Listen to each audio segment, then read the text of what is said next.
I didn't expect much from that night, just another routine graveyard shift. I'm Officer Greg Harrington, and I've been with the force for almost 12 years.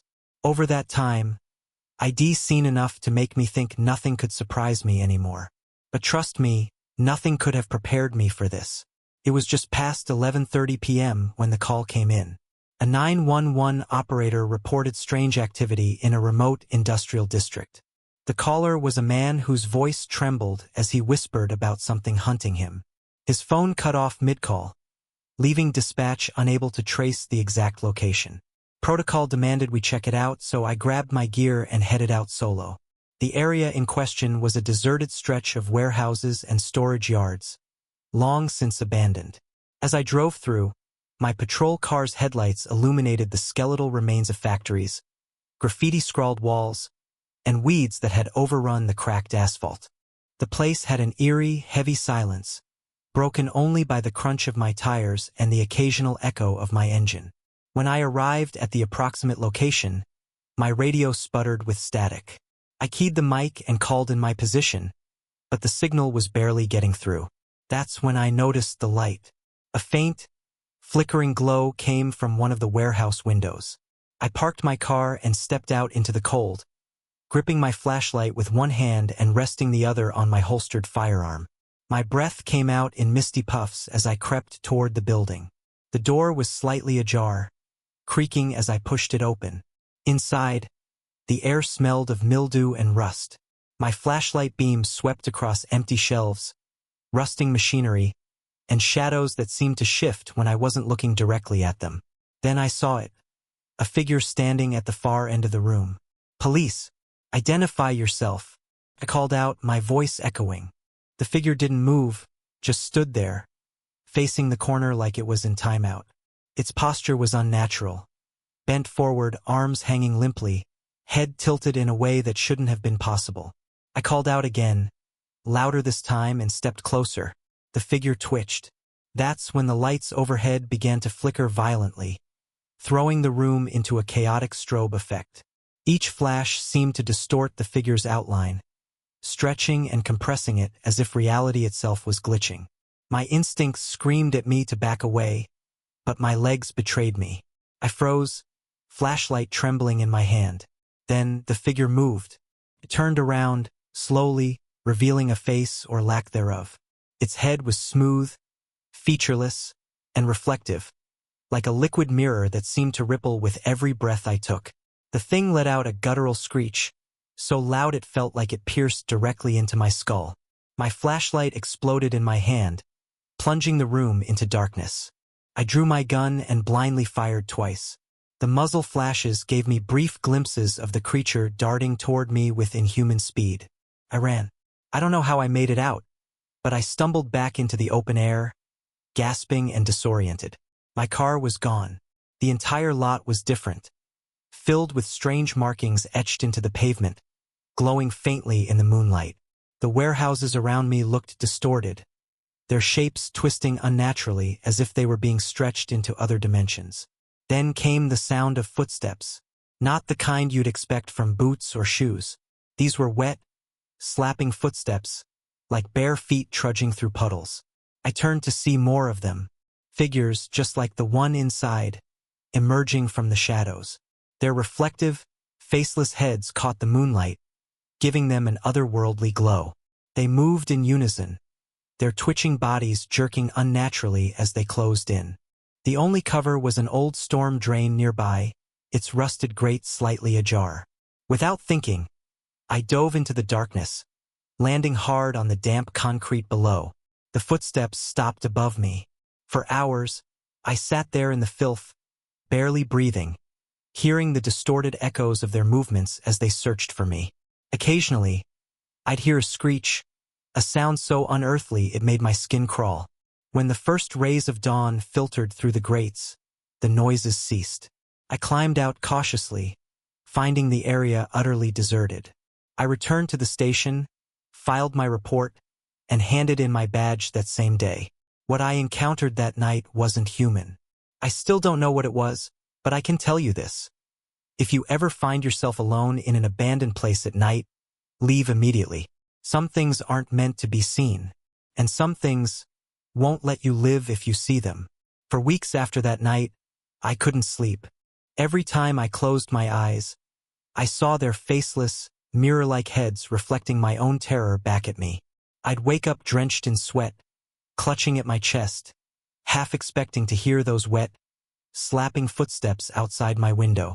But the strangest part wasn't the nightmares, it was the reaction from the department.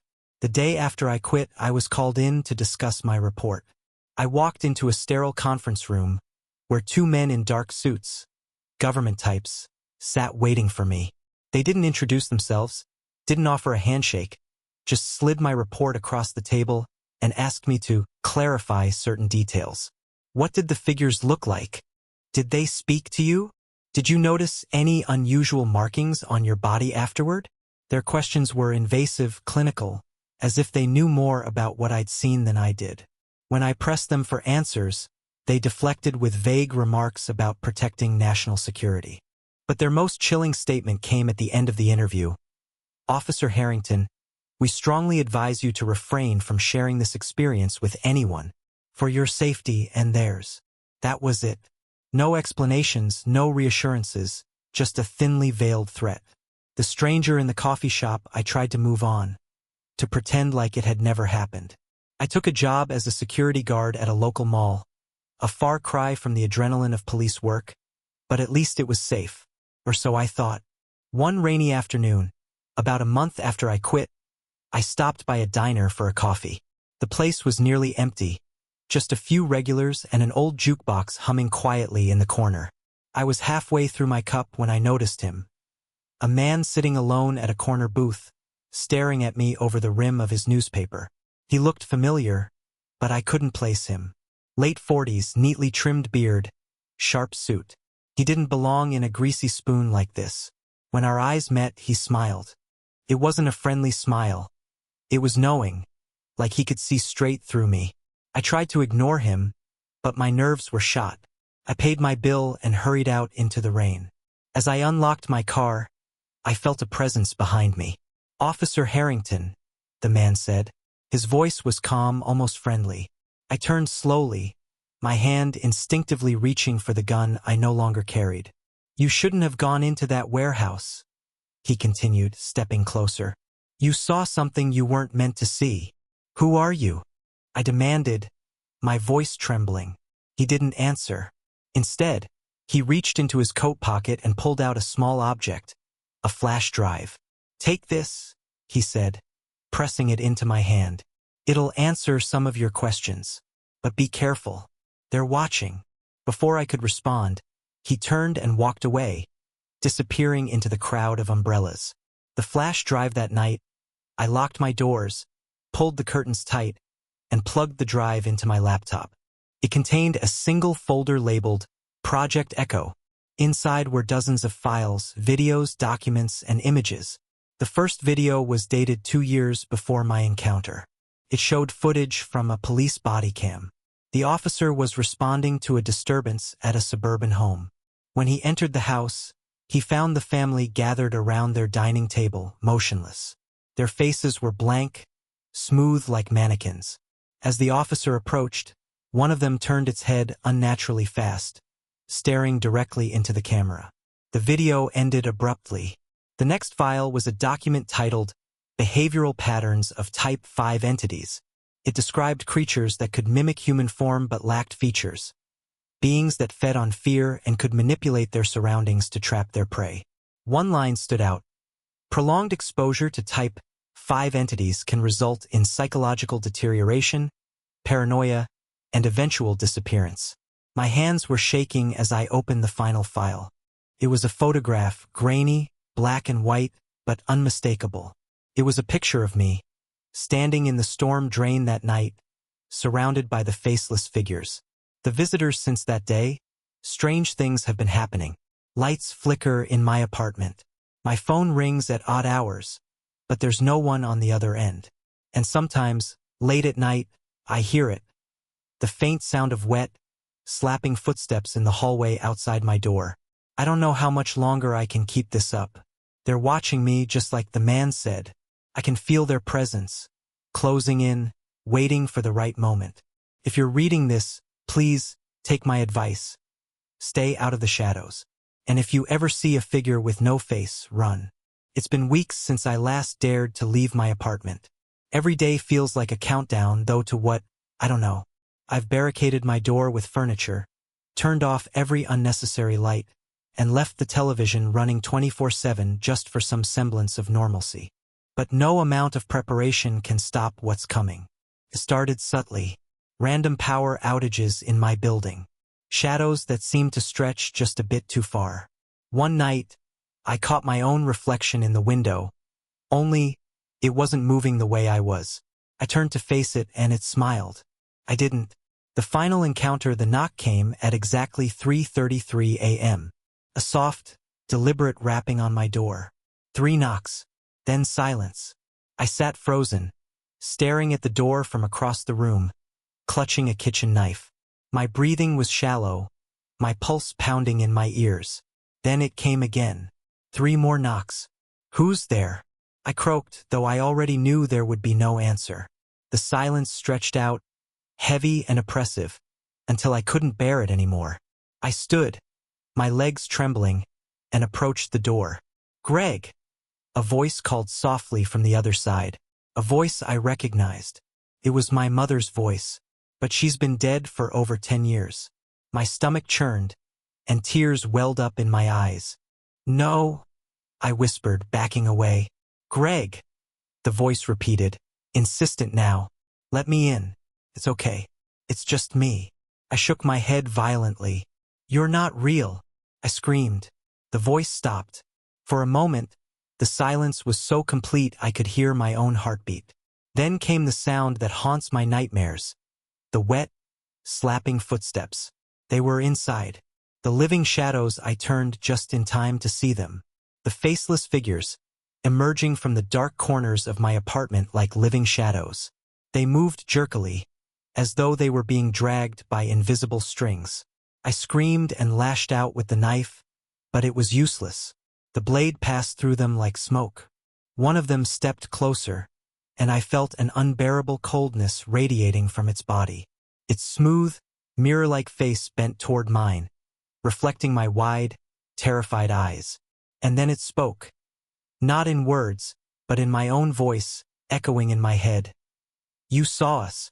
You shouldn't have." I stumbled backward, tripping over the coffee table. My head slammed against the floor, and the world went black.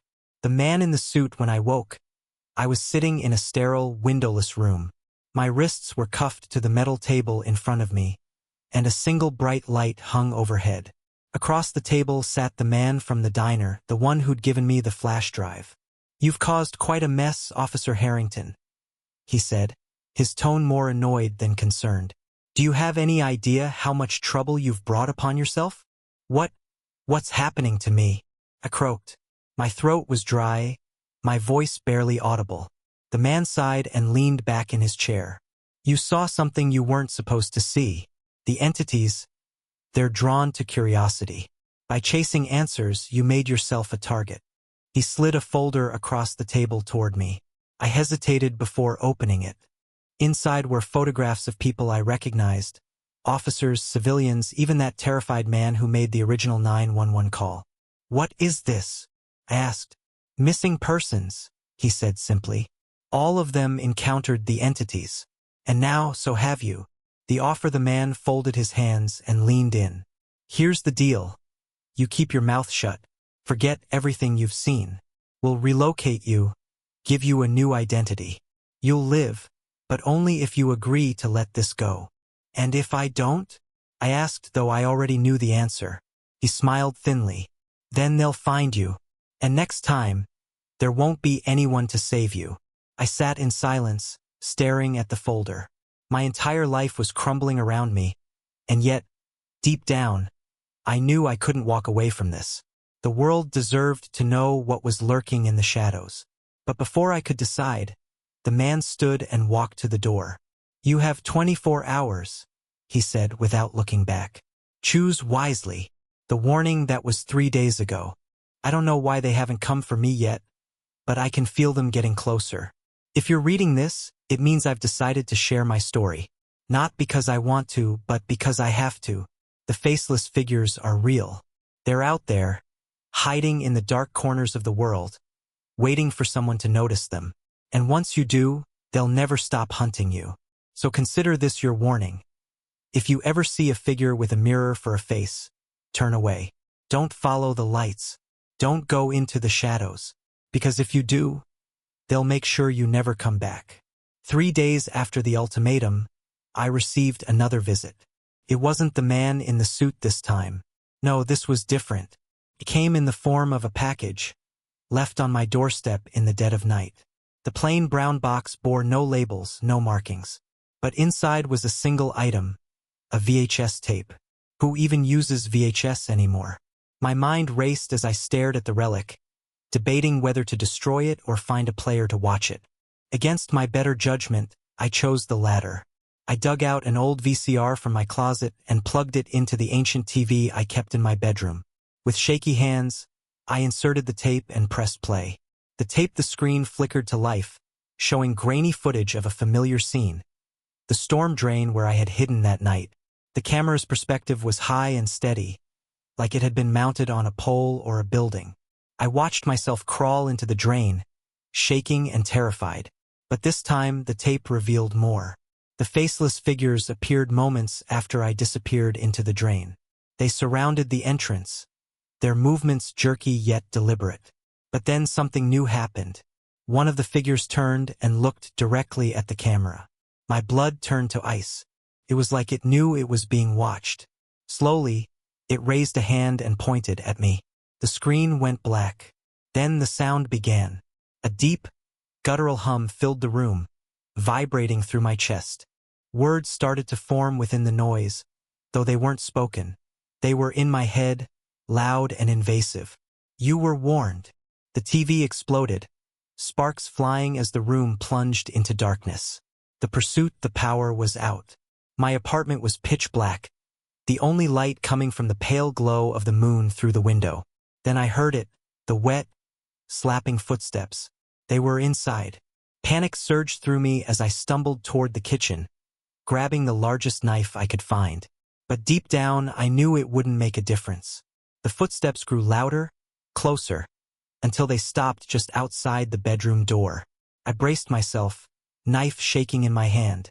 The door creaked open slowly, revealing nothing but shadow. And then it stepped into the room. The figure was larger this time, its reflective surface distorting my own terrified face into a grotesque parody. Its head tilted as it regarded me, a low, guttural noise emanating from deep within. "Stay back," I shouted, my voice breaking. The figure didn't move. Instead, it raised a long skeletal hand and pointed at me. The room around me seemed to warp and twist, as though reality itself was bending to its will. I swung the knife, but the blade passed through it like smoke.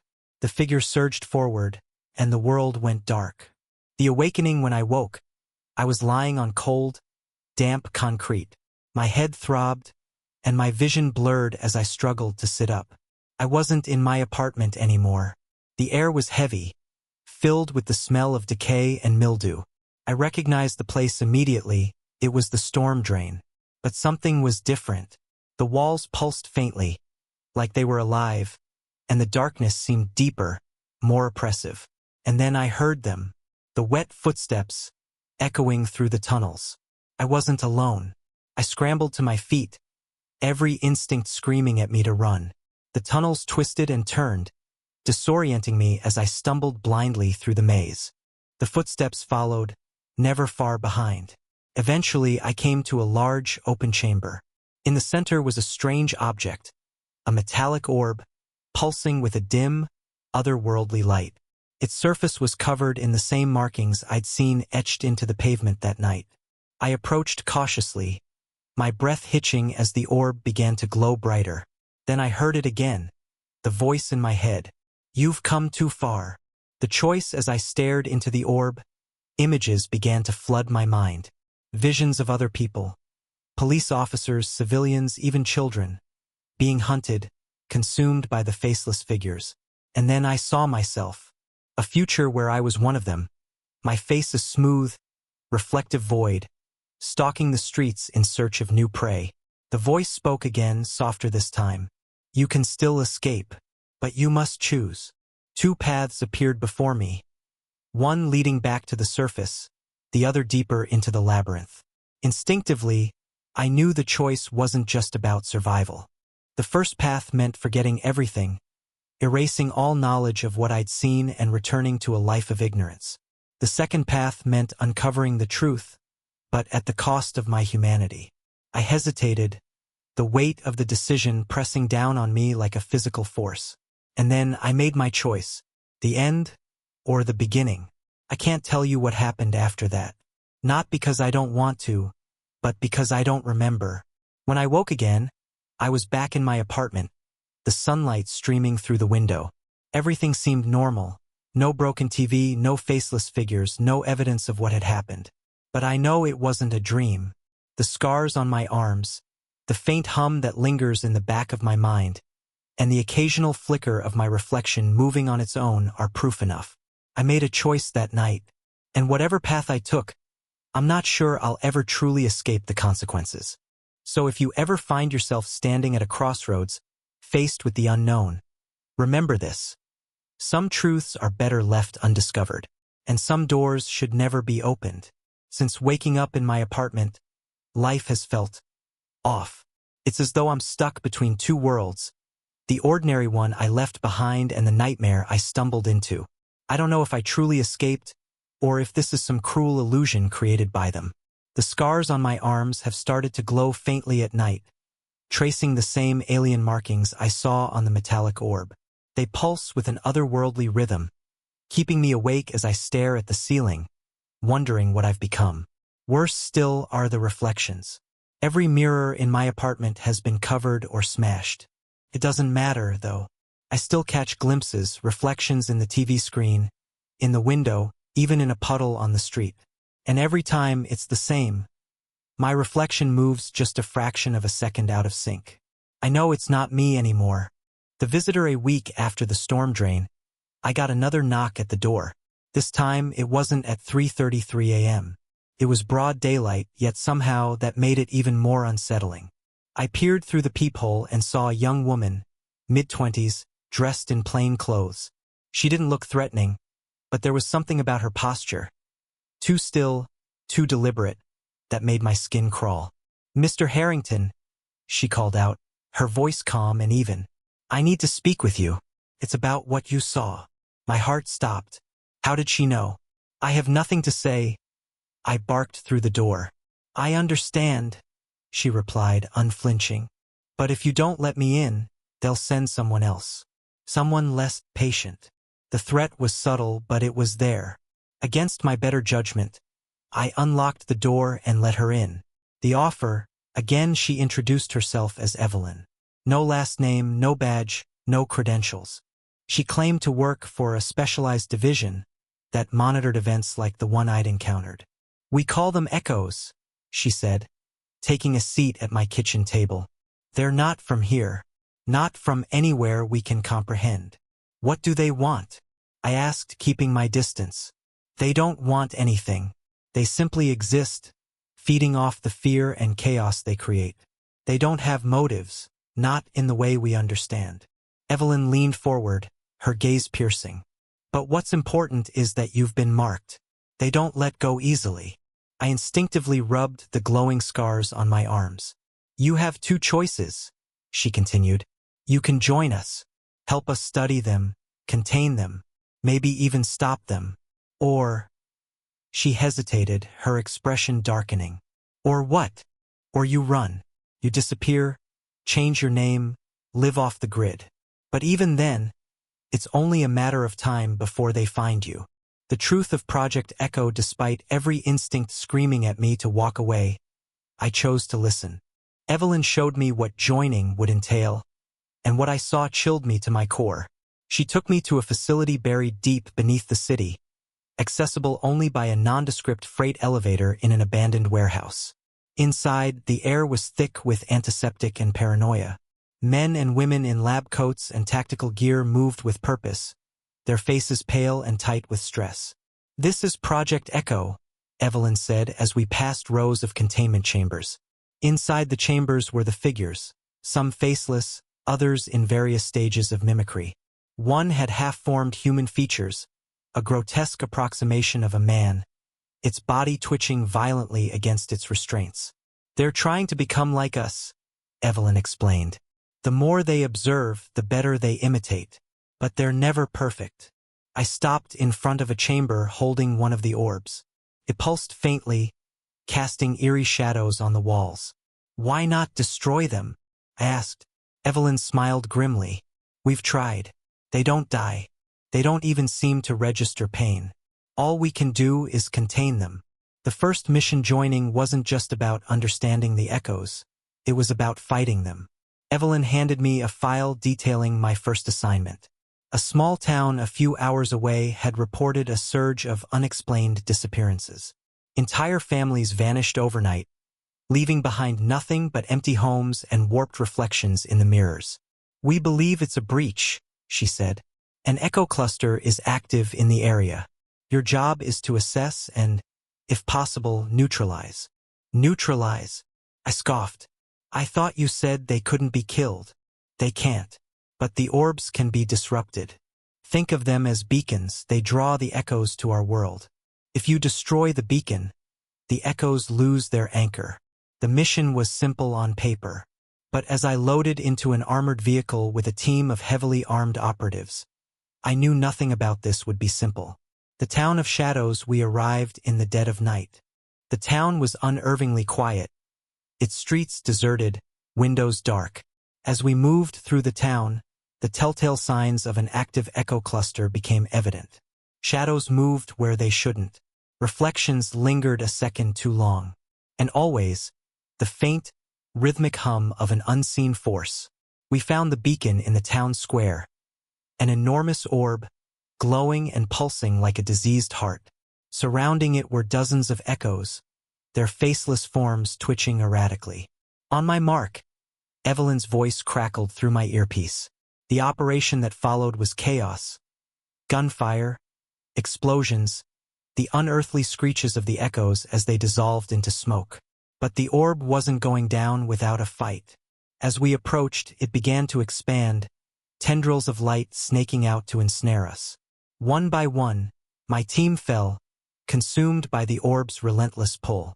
In the end, it was just me and Evelyn, standing before the pulsating monstrosity.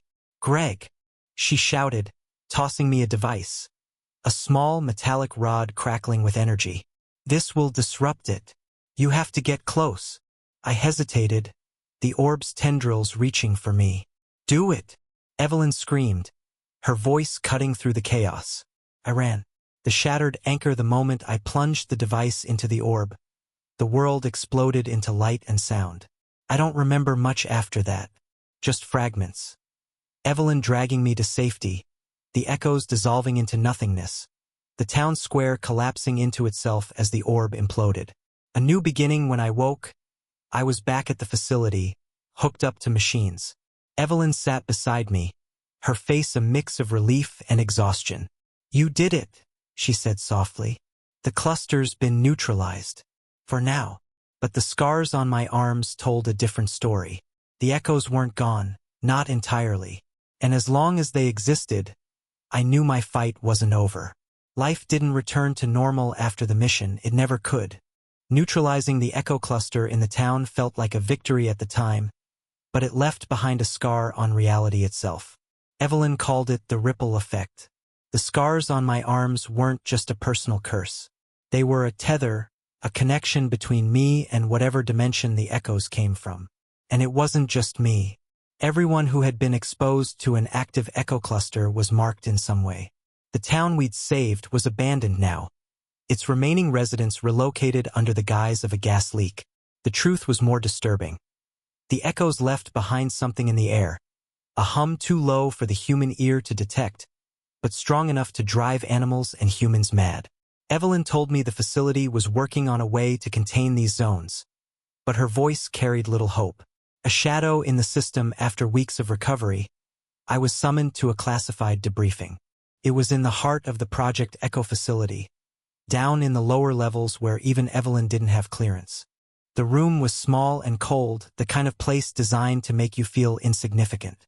Across the table sat two men in suits and a woman in military fatigues. One of the men pushed a folder toward me. Inside was a series of photographs, grainy surveillance stills of a figure with a mirror-like face. "This was taken yesterday," the man said. "In Washington, D.C." My stomach turned. The echoes weren't supposed to appear in areas without a beacon. "How?" I asked, my voice barely above a whisper. The woman in fatigue spoke. "That's what we need you to find out." The hunt they paired me with a new team, a mix of military and civilian operatives. Evelyn wasn't coming this time. She said she had other priorities. I didn't believe her. Our mission was simple: track and capture the echo. But as I prepared for the operation, I couldn't shake the feeling that something was off. For starters, the echo in the photographs didn't behave like the ones I'd encountered before. It wasn't skulking in shadows or tethered to a beacon. It was walking openly through the city, moving with purpose. The more I studied the photos, the more I realized something else. The figure wasn't just imitating humanity, it was improving upon it. Its movements were fluid, its posture confident. If you didn't look at its face, you'd never know it wasn't human. The encounter, we tracked the echo to an upscale apartment complex. The building was eerily quiet, the air heavy with tension as we moved through the halls. I was the first to spot it. The echo stood at the end of a long corridor, its reflective face turned toward a window overlooking the city. For a moment, it seemed almost contemplative. "Hold your position," the team leader barked, but I ignored him. I stepped closer, weapon drawn. The echo didn't move. "Who are you?" I demanded, my voice steady despite the fear clawing at my chest. The echo turned slowly, its featureless face catching the light. And then, to my horror, it spoke. "You already know," it said, in a voice that sounded exactly like mine. The revelation, the room spun. This wasn't just an echo, it was me. Or rather, some twisted version of me. Its voice, its movements, even the faint scars on its arms. All identical. Before I could react, the team opened fire. The echo didn't flinch as the bullets passed through its body like smoke. Instead, it turned and bolted, moving faster than anything I'd ever seen. We gave chase, but it was like trying to catch a shadow. The echo led us on a wild pursuit through the city, always staying just out of reach. Then it disappeared. The aftermath back at the facility, I demanded answers. What the hell was that? I shouted, slamming my fists on Evelyn's desk. She sighed, her face pale. "We think it's a Class 6 anomaly, a fully formed echo capable of independent thought."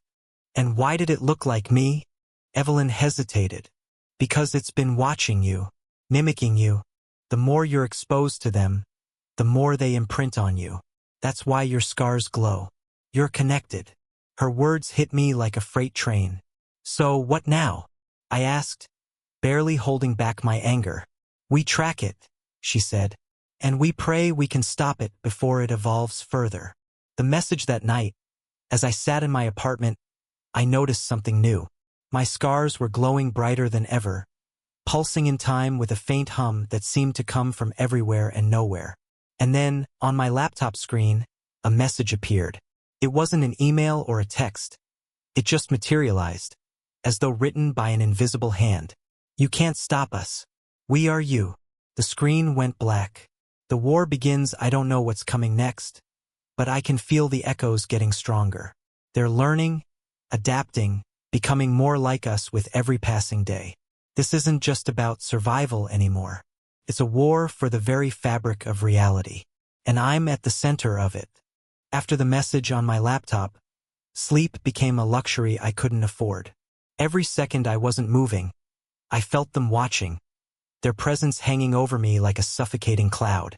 Evelyn pulled me back into the facility the next morning. She didn't bother with pleasantries. There was no time for that anymore. "The echo you encountered, the one that looked like you, it's spreading," she said, her voice sharp with urgency. "Spreading?" I asked. She pulled up a map on the screen, showing clusters of activity marked in red. Cities across the country were lighting up like Christmas lights. They're evolving faster than we anticipated. And they're not just hunting individuals anymore, they're assimilating. The assimilation, the new echoes weren't just mimicking humans. They were replacing them. Entire neighborhoods were going dark, their residents either disappearing or re-emerging as hollowed-out versions of themselves. Perfectly polite, perfectly normal on the surface, but dead inside. Surveillance footage showed people entering homes and never coming out. Families sitting together in eerie silence, their reflections moving out of sync. "They're building something," Evelyn said, her voice barely above a whisper. "What?" I demanded. She shook her head. "We don't know. But whatever it is, we're running out of time to stop it." The offensive, the team was mobilized that night. We were heading to one of the red zones, a small town in the Midwest that had gone completely silent. "Your echo will be there," Evelyn told me as we suited up. "It's been seen near the outskirts, leading the others. You're the only one who can get close to it." I didn't bother asking why. Deep down, I already knew the answer. The connection between us.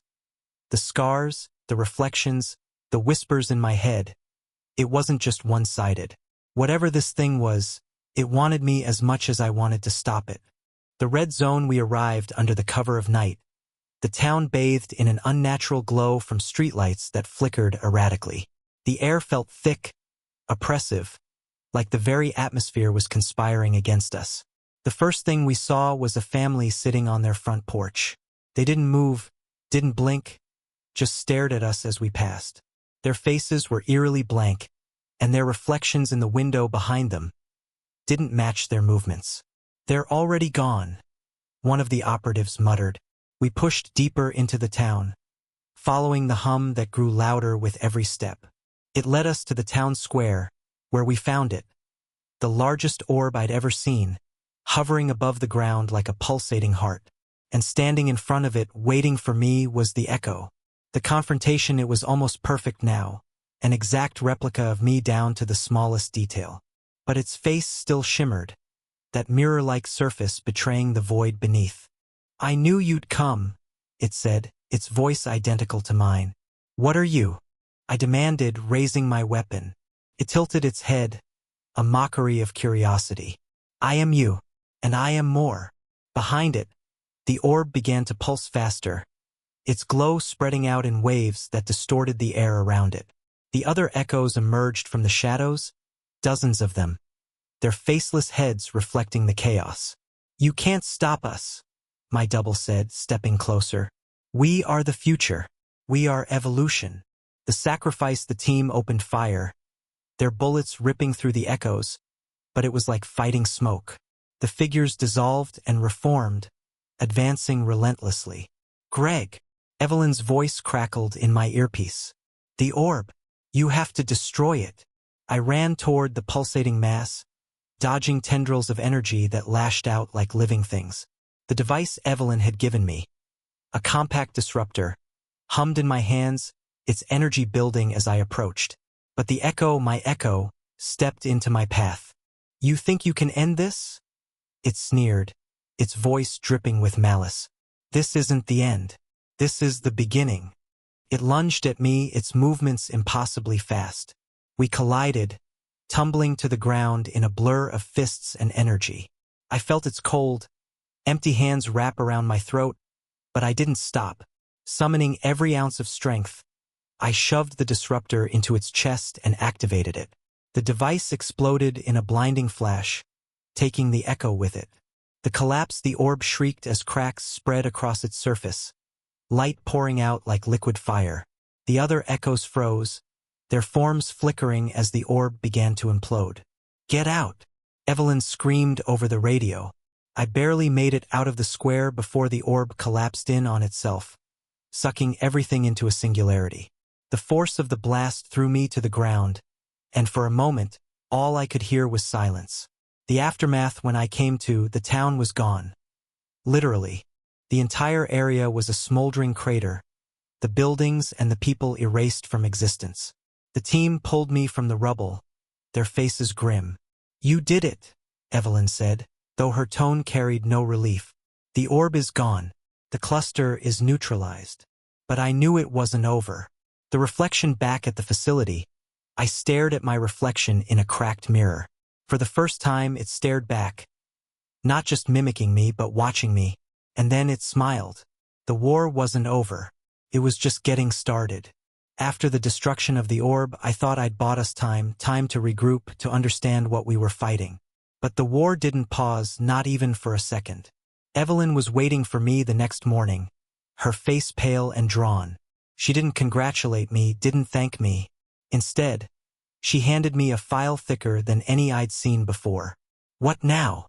I asked, though I wasn't sure I wanted the answer. She sighed, the weight of the world in her voice. "We've discovered something worse." The file contains satellite images, surveillance reports, and sketches from analysts who had pieced together a horrifying truth. The echoes weren't isolated incidents. They were part of a global phenomenon. Every red zone we'd neutralized, every orb we'd destroyed, they weren't separate. They were nodes, and they were connected. "They're building a network," Evelyn explained, spreading the documents across the table. "The orbs are just relays, sending energy, information, and something else." "What?" I asked, my stomach nodding. She hesitated. "We don't know, but the more nodes they activate, the stronger they become." The signal as we pored over the data, a disturbing pattern emerged. Each new orb appeared closer to a specific location, a point in the middle of the Pacific Ocean, hundreds of miles from the nearest landmass. "What's out there?" I asked, pointing to the map. "Nothing," Evelyn said. "At least, nothing we've been able to find. But if the echoes are converging there, it's not by accident." The outpost. A week later, I found myself on a cargo plane heading for a remote naval outpost, the closest human settlement to the coordinates. The facility had been abandoned years ago, but Project Echo had recently reactivated it as a monitoring station. The moment we landed, I felt it, the hum. It was faint, almost imperceptible, but it was there, vibrating in my bones. "Do you feel that?" one of the operatives asked, his voice tight. I nodded. "They're close." The outpost's equipment was state-of-the-art, designed to monitor everything from seismic activity to deep-sea currents. But what it had detected wasn't natural. The readings showed massive energy spikes coming from beneath the ocean floor, directly below the coordinates. "It's a construct," Evelyn said, staring at the screen. "A what?" "A structure, or something like one. The echoes didn't just arrive. They've been building something down there." The descent we didn't have time to debate. A team of divers was assembled, equipped with specialized suits and equipment to withstand the pressure at those depths. I wasn't supposed to go. Evelyn insisted I stay behind, but I couldn't. "They're connected to me," I argued. "If something goes wrong down there, I might be the only one who can stop it." Reluctantly, she agreed. Into the abyss, the descent was unlike anything I'd ever experienced. The further we went, the darker it became, until the only light came from our suits' beams. The hum grew louder, more intense, reverberating through the water. And then we saw it, a massive, otherworldly structure, pulsating with the same eerie light as the orbs. It was ancient, yet alive, its surface covered in the same alien markings that now scarred my arms. "Jesus Christ," one of the divers muttered. The echoes were everywhere, their faceless forms drifting around the structure like sentinels. They didn't seem to notice us. Yet, the core at the center of the structure was the source of the hum, a gigantic orb, larger than anything we'd encountered before. "This is it," I said, my voice shaking. "This is what they're protecting." The team prepared the disruptor, a massive device designed to overload the orb's energy. But as they activated it, the echoes reacted. They swarmed us, their movements faster and more coordinated than ever before. "We're outnumbered," someone shouted. "Keep them off me," I yelled, grabbing the disruptor. The choice. As the echoes closed in, I realized something. Destroying the orb wouldn't stop them, not entirely. The structure was more than just a node. It was a gateway. The echoes weren't just invading. They were opening a door to their world. I could disrupt the orb and close the gateway, but it would come at a cost. The energy release would destroy everything within miles, including me and my team. Or I could let it stand, buy us more time to prepare for the inevitable. The final act. Evelyn's voice crackled in my headset. Greg, what's happening down there? They're not just here to feed, I said. They're trying to cross over. Then you know what you have to do, she said, her voice breaking. I stared at the disruptor in my hands, my scars glowing brighter than ever. This isn't the end, I whispered. It's just the beginning. And then I activated the device. The fallout. The last thing I remember is a blinding light, followed by a deafening silence. When I woke, I was back on the surface, the structure destroyed, the echoes gone. But the scars on my arms were different now. They didn't just glow, they pulsed like a second heartbeat. They'll be back, Evelyn said, standing over me. You know that, don't you? I nodded. The fight wasn't over. It would never be over. But for now, the gateway was closed, and I was still standing. It's been 6 months since we destroyed the gateway. 6 months of uneasy quiet, where every flickering light, every strange shadow, felt like the start of something worse. The echoes weren't gone. I could feel them. They were regrouping, waiting for the right moment to strike. Evelyn and her team worked tirelessly, analyzing every scrap of data we recovered from the gateway. What we found was horrifying. The gateway wasn't the only one. It was just the largest. Across the globe, smaller constructs were beginning to emerge, their energy signatures growing stronger with each passing day. The echoes weren't just coming. They were planning a full-scale invasion. The warning. The first sign came in the form of radio interference. Static-filled broadcasts from deep-sea outposts, warning of strange lights in the water. Then came the disappearances, entire ships vanishing without a trace, their last transmissions filled with panicked screams and the sound of wet, slapping footsteps. By the time we realized what was happening, it was too late. The invasion. The first wave hit New York City. At first, it seemed like a blackout, rolling power outages that left entire neighborhoods in darkness. But then the reports started coming in. Shadows moving where they shouldn't, reflections that didn't match, people vanishing into thin air. When the echoes revealed themselves, the city descended into chaos. Faceless figures flooded the streets, their movements erratic yet terrifyingly efficient. They didn't just kill, they absorbed, pulling people into their void-like bodies and leaving behind nothing but empty clothes. The military responded quickly, but bullets and bombs were useless. The echoes reformed as quickly as they were destroyed, their numbers growing with every human they consumed. The plan. Evelyn called it the Genesis Protocol. It was our last, desperate attempt to stop the echoes before they consumed everything. The plan was simple. Lure the echoes to a central location and detonate a device powerful enough to sever their connection to this world. The problem? The device had to be activated manually. I'll do it, I said without hesitation. Evelyn's eyes widened. Greg, you don't have to. Yes, I do, I interrupted. They're connected to me. They've been following me since this started. If anyone can lead them into the trap, it's me. She didn't argue. There wasn't time. The final battle. The trap was set in the heart of New York City. The device, a prototype disruptor magnified 1,000 times over, was hidden beneath the ruins of Grand Central Station. As I made my way to the station, the city around me was unrecognizable. Skyscrapers stood dark and broken, their glass facades reflecting nothing but void. The streets were littered with the remnants of human life, discarded bags, abandoned cars, and the eerie silence of a city without people. And then they came. The echoes emerged from the shadows, dozens of them at first, then hundreds. They moved as one, their faceless heads turned toward me, their reflective surfaces glowing faintly in the darkness.